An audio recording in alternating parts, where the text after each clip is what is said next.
BNP আর India বোঝাপড়া হয়ে গেছে। কি হয়েছে সেই বোঝাপড়ায়? সেটা হইতেছে যতদিন আপা চট কইরা ঢুকে না যায় ততদিন পর্যন্ত বিএনপি ভারপ্রাপ্ত আওয়ামী লীগ হিসেবে কাজ করবি। হ্যাঁ, ভারপ্রাপ্ত আওয়ামী লীগ। আমি কই বৃহত্তর আওয়ামী লীগের বিএনপি শাখা। সেই জন্যে ইন্ডিয়ান মিডিয়া উইঠে পড়ে লাগিয়েছে বিএনপিকে ক্ষমতায় নিয়ে আসতে। ইন্ডিয়ান মিডিয়া খবর দেখে এটা, হ্যাঁ, আনন্দবাজার পত্রিকায় সে লিখিচ্ছে খালেদা পুত্রের সম্বল নয়াদিল্লির বন্ধুত্ব মুক্তিযুদ্ধ। কি লিখেছে সেটাও কালে গুরুত্বপূর্ণ। এনা পড়ে শোনায়, পুরাটা না, কিছু অংশ বিএনপির নেতাকর্মীরা আপনারাও শুনেন। ওটি লিখিচ্ছে মুক্তিযুদ্ধ এবং ভারতকে পুঁজি কইরা প্রায় ১.৫ যুগ পরে দেশের মাটিতে পা রাখতে চলেছেন খালেদা জিয়া পুত্র তথা বিএনপির ভারপ্রাপ্ত চেয়ারম্যান তারেক রহমান। নভেম্বরে সমাজ মাধ্যমে তারেক লিখেছিলেন, এখনই দেশে ফেরার বিষয়ে সিদ্ধান্ত নেয়ার সুযোগ তার জন্য অবারিত এবং একক নিয়ন্ত্রণাধীন না। অনেকেরই প্রশ্ন, দিন ১৫-১৮-র মধ্যে কি এমন হইল যে তিনি দেশে ফেরার ঘোষণা করলেন? বাস্তব হইল, মানে এখানে কইছে কেন দেশে ফেরার ঘোষণা করলেন, এটা কইছে এখানে। বাস্তব হইল নয়াদিল্লির সমর্থন অনেকটাই নিশ্চিত করে ফেলেছেন বিএনপির ভারপ্রাপ্ত চেয়ারম্যান। বিদেশ মন্ত্রক সূত্রের খবর, বিদেশ মন্ত্রক মানে পররাষ্ট্র মন্ত্রণালয়, মানে ইন্ডিয়ার পররাষ্ট্র মন্ত্রণালয়, এটা কইছে বিএনপি ক্ষমতায় আসলে ভারত বাংলাদেশের মধ্যে যে চুক্তিগুলো আছে তাতে কোনো প্রভাব পড়বে না এবং বাংলাদেশের মাটিকে কোনো ভারত বিরোধী কাজে ব্যবহার করতে দেওয়া হবে না, এই মর্মে প্রতিশ্রুতি পাওয়া গিয়েছে তারেকের কাছ থেকে। কি মজা! ভারতের গোয়েন্দা সূত্রের বক্তব্য, ঢাকাকে পাশে পেতে নয়াদিল্লিরও দরকার বিএনপিকেই, কারণ কর্মকাণ্ড নিষিদ্ধ হয়, ভোটে লড়তে পারছে না আওয়ামী লীগ।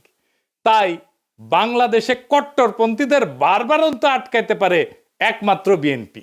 নির্বাচনের মাধ্যমে খালেদার দল ক্ষমতাসীন হইলে বাংলাদেশে ভারত বিরোধী তৎপরতায় রাশ টানা যাবে। তাই আওয়ামী লীগের সঙ্গে সখ্য থাকা সত্ত্বেও অবস্থা বুঝে ব্যবস্থা হিসেবে তারেকের পাশে থাকতে হচ্ছে নয়াদিল্লিকে। মাশাআল্লাহ! তাইলে তারেক রহমানের দেশে ফেরার সিদ্ধান্তটা ঝুইলা ছিল ইন্ডিয়ার সাথে বোঝাপড়ায়। আমি নিউজটা বাইর হওয়ার পরে কয়েকদিন দেরি করেছি এপিসোড করতে। আরে ক্ষীণ আশা ছিল যে বিএনপি হয়তো এই সংবাদের প্রতিবাদ জানাবে, জানাইছে, জানায় নাই। তার মানে প্রত্যেকটা শব্দ এই নিউজের সত্য। আর একটা ইন্টারভিউ দেখায় সুবীর নন্দীরা চেনেন তো, উই আসলে রয়ের স্পোক্সম্যান, মাউথপিস। রজা বলতে চায় বাংলাদেশ নিয়ে, তারাই দিয়ে বলায়। সে কি বলতেছে শুনেন। ভারত বাংলাদেশে কোন সরকার চাইবে? খুব সোজা উত্তর আমি তোমায় দিয়ে দিচ্ছি। Awami League is not in election, next best option is BNP, obviously not Jamaat. তারা অলরেডি ৫০ লাখ লোক নিয়ে জেহাদ টেয়াদের হুমকি দিচ্ছে। ফলে জামাত অবভিয়াসলি ইন্ডিয়া চাইবে না। অত অনেক কথা, ডিপ্লোম্যাটিক কথা বলে তো লাভ। কানেকশনটা হচ্ছে 71। আমরা একসাথে, আমার সৈন্য এবং মুক্তিযোদ্ধারা রক্ত ঝরিয়েছে, সেই সুবাদে Awami League. This is the historical fact. তো এই জায়গাতে হঠাৎ করে আজকে অন্য কিছু ডাইনামিক্স চলে আসবে, এটা তো আশা করাটাও ভুল। কিন্তু যে গভর্নমেন্ট আসবে তার সাথে ইন্ডিয়াকে তো ডিল করতে হবে। শুনেছেন তো? এইবার আর একটা দেখেন।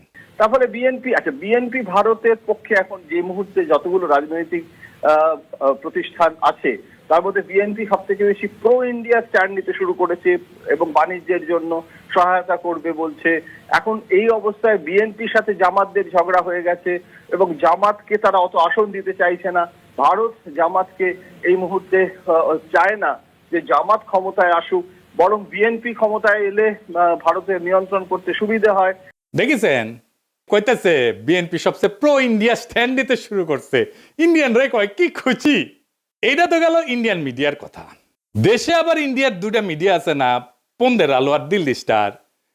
এদের ডাকিছে বিএনপি তারেক রহমানের স্বদেশ প্রত্যাবর্তনের বিষয়ে আলোচনা সবাই। হ্যাঁ, উনি পন্দের আলো যাবি না তা তো হয় না, তাই না? ওই যে কারণ আছে না, কারণ ওইটার গান আছে না, আলু আমার আলু ওগো আলুই ভুবন ভরা। ওরা যেটি দেখে সেটি আলু ছাড়া আর কিছু দেখে না। পন্দের আলু আর প্রথম আলো। আমি ব্যক্তিগতভাবে এটা মনে করি যে দেশে একটা রাজনৈতিক শূন্যতা রয়েছে, চলছে, এটা একটা বিপজ্জনক। আমি সবসময় ভাবতাম বা এখনও মনে করি যে বিএনপির ভারপ্রাপ্ত চেয়ারম্যানের আরেকটু আগে, বেশ একটু আগে যদি আসতে পারতেন তাহলে এক্ষেত্রে হয়তো বিএনপি এবং দেশের মধ্যে একটা ভালো সুবিধাজনক অবস্থা তৈরি হতে পারত। এই মতিউর রহমান এখন তারেক রহমানের পায়ে পড়ে, বিএনপির পায়ে পড়ে, সেই লিখেছিল তারেকের দুর্নীতির বিচার হতে হবে।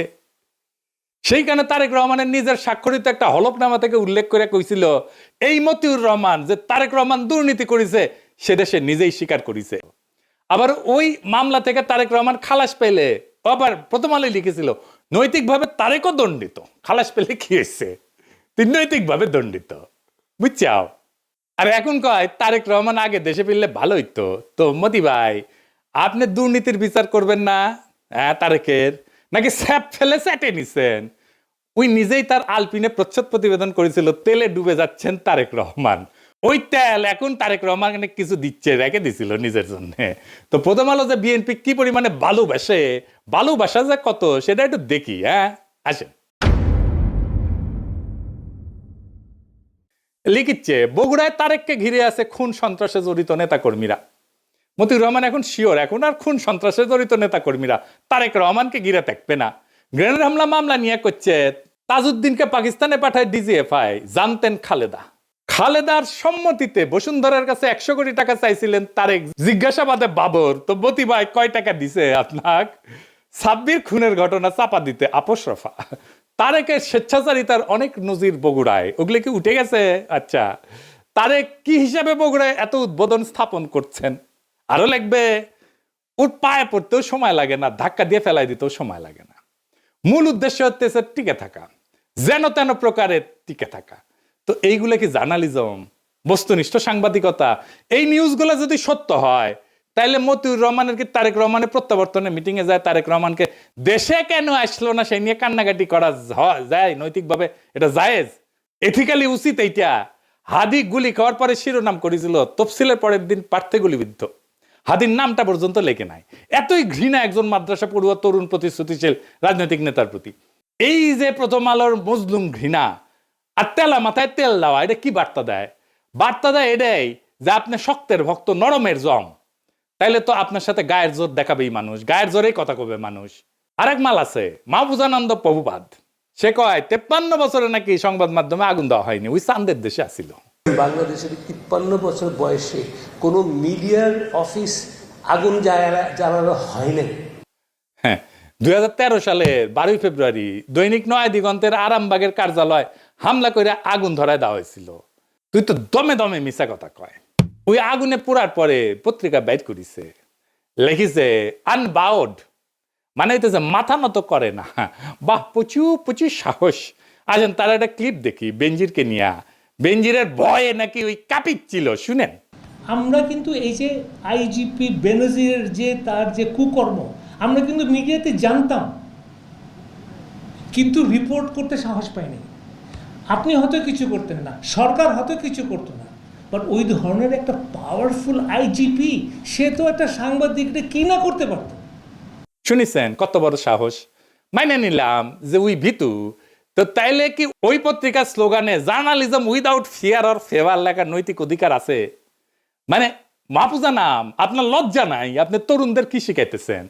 আপনার লজ্জা লাগে না এত ভণ্ডামি করতে? ভণ্ডামির তো মাত্রা আছে। আবার ক্রিটিক্যাল জার্নালিজম করার কথা কয়। ক্রিটিক্যাল জার্নালিজম বুঝে ডিজিএফ এর সাথে আন্ডারস্ট্যান্ডিং করে জার্নালিজম করেছে। এই যে তাসনিম খলিলি কয়ে দিছে ডিজিএফ এর দেওয়া নিউজ ভেরিফাই না করে ছাপাইছে, আবার পরে স্বীকারও করেছে এটা তো ভুল ছিল। তুমি যদি আমাকে জিজ্ঞেস করো আমার সাংবাদিক জীবনে, এডিটরের জীবনে ওটা হচ্ছে একটা বিরাট ভুল। আমি ভুল করেছি। ওই সময় ডিজিএফআই এর দেওয়া নিউজ আমার ছাপানো উচিত হয়নি। ইট ওয়াজ এ ব্যাড এডিটোরিয়াল জাজমেন্ট। আমি ভুল করেছি। শুনেছেন, আমি কইছিলাম এই ডেইলি স্টারের জার্নালিজম নিয়ে 100 ঘন্টার এপিসোড করা যায়। গতকাল আমি একটা পুরানা ভিডিও দিছি, দেখেছেন না সবাই? অনেক দিন তো হইল। জবাব দিছে ডেইলি স্টার, আমার উত্থাপিত প্রশ্নের জবাব দিছে নাকি এরা জবাব দিয়ে তার ঊর্ধ্বে মিডিয়া? এরা সার্বভৌম একটা অথরিটি হইছে, সবকিছুর ঊর্ধ্বে, ওরা কেউ প্রশ্ন করতে পারবে না। তো আসলে আসেন, এই যে দুইটা গণমাধ্যম, এই যে দুইটা প্রথম পন্দের আলো আর দিল্লি স্টার, এটা কি গণমাধ্যম? গণমাধ্যমের ভূমিকা বুঝতে হলে আমাদের দুইটা জিনিস বুঝতে হবে, ট্রুথ এবং ফ্যাক্টস। সত্য কি এবং ঘটনা কি। ফ্যাক্টস হইতেছে মানে ঘটনা হইতেছে আমরা পরিষ্কার যেটা দেখছি। হাদিস জানা যায় লাখ লাখ মানুষ আইছে না, 10 থেকে 15 লাখ মানুষ হয়েছে, আমরা সবাই দেখছি, কয়েকদিন আগের ঘটনা।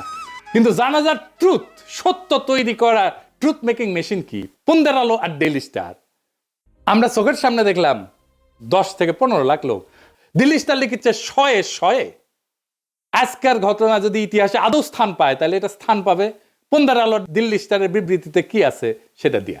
দিল্লি স্টার লিখছে শত শত, হাজার হাজার না, লাখ লাখ না, শত শত। ওই যে হাদি না, একজন প্রার্থীকে লিখেছে। এটাই থেকে যাবে ইতিহাসে। আমাদের আবেগ হাদিকে নিয়ে আজকে যে এটা 50 বছর পরে সেটা থাকবে না, কারণ আমরা অনেকেই থাকবো না, অনেকে জানবেই না এই ঘটনা। তখন থাকবে এই পত্রিকার ট্রুথ, যেটা লিখেছে ওরা। পুন্দের আলো আর দিল্লি স্টার কোনো মিডিয়া প্রতিষ্ঠান নাই, এগুলো হইতেছে জনগণের যে কর্মকাণ্ড, আমাদের যে পাবলিক রেকর্ড, এগুলোর কাস্টোডিয়ান। আমাদের দৈনিক, আমাদের যে বাস্তবতার উপাখ্যান, এইটা রচনা করে পুন্দের আলো আর দিল্লি স্টার। এটার একটা শক্তিশালী প্ল্যাটফর্ম। তাদের মতো করে যেইটা পুন্দের আলো আর ডেইলি স্টারের নিজের চিন্তার, নিজের জগতের বাইরে, সেটাকে সে বাদ দিয়া দেয়। হাদি নামি আসে না, প্রার্থী হইয়া যায়। শয়ে শয়ে হয় মিলিয়নের বদলে। এইভাবে সত্য নির্মাণ করে এই মিডিয়াগুলা। সত্য কিন্তু কখনো নিরপেক্ষ না, সত্য সবসময় একটা মতাদর্শিক নির্মাণ। তাইলে পুন্দের আলো আর দিল্লি স্টার কার পক্ষে সত্য নির্মাণ করে, কার স্বার্থ রক্ষা করে, সবাই জানে, সবাই জানে, সব সুতিয়া জানে। এই প্রশ্নের উত্তর জানে না এরকম কেউ নাই, কিন্তু বলবে না। ও বলতে হইলে তখন এই লোকদেরকেই বলতে হয়। নিকা বসার আগে ইদ্যৎকাল বলে একটা জিনিস আছে, আপনারা ভালো জানেন। তাইলে এই পুন্দের আলো আর দিল্লি স্টারের ভাতার আওয়ামী লীগের সাথে বিচ্ছেদের পরের ইদ্যৎকাল শেষ হওয়ার আগেই বিএনপির সাথে কেন নিকা বসলো? কারণ এই দুইটা পত্রিকায় ফ্যাসিস্ট শক্তির সহযোগী ছিল। এদের বিচার হওয়া উচিত ছিল, গণ আদালতে বিচার হওয়া উচিত ছিল। কিন্তু এদের সম্পদ, এদের কন্ট্রোল, এটা গোপনে বিএনপির কাছে সম্পত্তি হস্তান্তর হবে। বিএনপি সব জায়গায়, সব মিডিয়াতে নিজেদের লোক বসাইছে। কালের কণ্ঠে কে সম্পাদক, বাংলাদেশ প্রতিদিনে কে সম্পাদক, 8 টিভিতে কে শেয়ার নিছে, 71 টিভিতে মালিকানা নিছে কে, সব বিএনপি। নাম কইলাম না আজকের। তারা ভাবিছে নিরাপত্তা দিবি বিএনপি। খারান খারান আইসেনি, আমি না ঘোড়ায় আসবো, ঘোড়ায়। আপনাদের জন্য আসার আমার টাইম নাই। এডিটর সাহেব ঘোড়ার হাসিটা দেন। যাদের প্রোটেকশনের আশায় আছেন তাদের কয়টা ক্লিপ দেখায়। মির্জা আব্বাসরে দেখেন।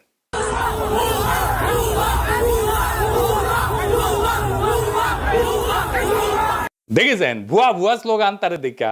এবার দেখেন হাদির জানাজায় সালাউদ্দিন সাহেব গেছে, তারে কি বলে পাবলিকে।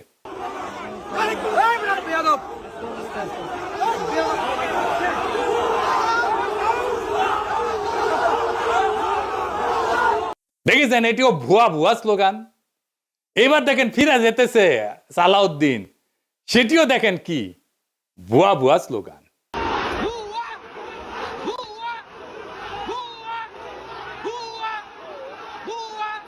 মির্জা ফখরুল চালাক মানুষ, জানাজার আগে কইছে আমি অসুস্থ, আমি যাবো না। সত্যি অসুস্থ কিনা আল্লাহ জানেন। বিএনপি শীর্ষ নেতাদের প্রতি জনগণের অনাস্থা আর অশ্রদ্ধা কোন জায়গায় গেছে দেখেন। এরা ইলেকশনে জিতবে কি মনে হয় আপনাদের? এই অন্তর্বর্তীকালীন সরকার গণমাধ্যমগুলোর ফ্যাসিস্ট ভূমিকা এবং তাদের নেতৃত্ব প্রদানকারী চরিত্রগুলোকে বিচারের আওতায় আনতে ব্যর্থ হয়েছে। শুধু ব্যর্থ হয় নাই, তাদেরকে আশ্রয় দিছে, প্রোটেকশন দিছে, তাদেরকে এম্পাওয়ার করছে। প্রফেসর ইউনূস ডেকে এদের সাথে বসে কথা বলে, সাক্ষাৎকার দেয়। এই কারণেই জনতা শাস্তি দেওয়ার কাজটা নিজেদের হাতে তুলে নিতে বাধ্য হয়েছে। হাদির জানাজা প্রমাণ করছে জুলাইয়ের আগুন নেভে নাই, বিপ্লবী ছাত্র জনতা ঘরে ফিরে যায় নাই। জুলাই বিপ্লবকে এই জন্য হয়েছিল যে এক ফ্যাসিস্ট শাসকের জায়গায় আর একটা ভারপ্রাপ্ত ফ্যাসিজম বসবে। আওয়ামী লীগের জায়গায় ভারপ্রাপ্ত আওয়ামী লীগ হয়ে বসবে বিএনপি, যার গ্যারান্টার হবে নয়াদিল্লি। সেই জন্য তো হয় নাই। কিন্তু বিএনপি কি করলো? তারা বিপ্লবের আগুনকে নেগোসিয়েশনের কয়লায় ফেলে দিল, ক্ষমতার কয়লায় ফেলে দিল। তারা ছাত্র জনতার রক্তকে জিও পলিটিক্যাল কারেন্সি বানাইল। এইটাতে বিএনপি শেষ হয়ে যাবে। এই দেশের মানুষ একটা জিনিস সহ্য করতে পারে না, সেটা হইতেছে বেইমানি। বিএনপি জনতার সাথে, শহীদের রক্তের সাথে বেইমানি করছে, বিপ্লবের সাথে বেইমানি করছে। আওয়ামী লীগ ক্ষমতায় ছিল ইন্ডিয়ার জোরে, এখন বিএনপি ক্ষমতায় আসতে চায় ইন্ডিয়ার সাথে বোঝাপড়ায়। দুইটারই একই রোগ, শুধু উপসর্গ বদলাইছে। আর মানুষ সেটা বুঝে গেছে। হাদির জানাজায় প্রমাণ করছে জুলাইয়ের আগুন নেবে নাই, ছাত্র জনতা ঘরে ফিরে যায় নাই। ওরা কাউকে ম্যান্ডেট দেয় নাই, না ভারতকে, না বিএনপিকে, না মিডিয়ার সত্য বানানোর মেশিনকে। এই কারণেই কইতেছি বিএনপির পরাজয় আসবে ভোটের দিন না, পরাজয় শুরু হয়ে গেছে নৈতিক জায়গা থেকে।